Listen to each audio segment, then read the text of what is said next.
In 1794, Philadelphia cordwainers formed a union, the Federal Society of Journeymen Cordwainers, to protect their wages at a time of uncertainty within the craft. These shoemakers were among the first to engage in an innovative new process, and it worked, generally giving these workers wage gains until an unsuccessful strike in 1805, which led to the indictment of 8 journeymen. The following year, in the court case Commonwealth v. Pullis, these shoemakers were found guilty of conspiracy, the unnatural process of combining to fix wages, a precedent which lasted until 1842, even though workers were charged with conspiracy over the next 30 years at least. Anyway, 200 years later, I want a huge round of applause. It is still working! So we're familiar with what a union is. And now you must be wondering, How do they do it? how do they get their members those sweet, sweet perks? Why, through collective bargaining, of course. But what is collective bargaining? Collective bargaining is the process by which unionized workers and an employer negotiate a contract outlining pay, benefits, and working conditions. This process more or less goes as follows, though it is an oversimplification, so please take it with a large helping of salt.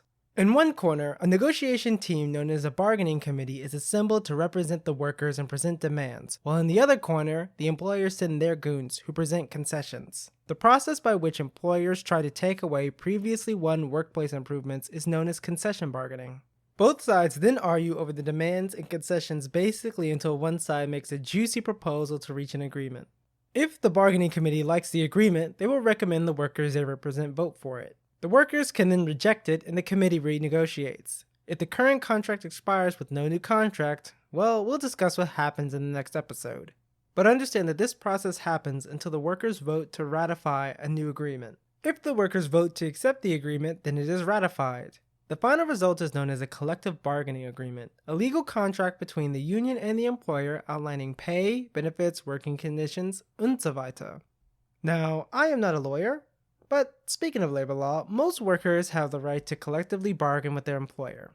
Airline and railroad workers are covered by the Railway Labor Act, while most private sector workers are covered by the National Labor Relations Act. Specifically, Section 8A5 of the National Labor Relations Act makes it an unfair labor practice for employers to refuse to collectively bargain with union representatives, though they can and will delay the process as much as possible. Anyway, I think that's enough labor law for this episode. Lastly, I want to discuss the potential drawback of collective bargaining. While this process gives workers the right to negotiate for workplace improvements, it can also take some other important rights away. Nearly every collective bargaining agreement contains a clause not to strike or engage in other forms of direct action for the duration of the contract.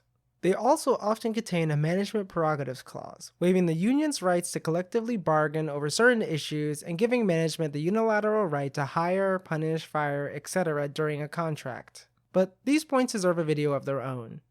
And now you understand a bit of the history of collective bargaining, what it is, the laws that protect it, and its potential drawbacks. Thanks for watching. Next time we're talking about direct action in the workplace, everyone's favorite part of organized labor, and a topic that is especially relevant right now. See you soon!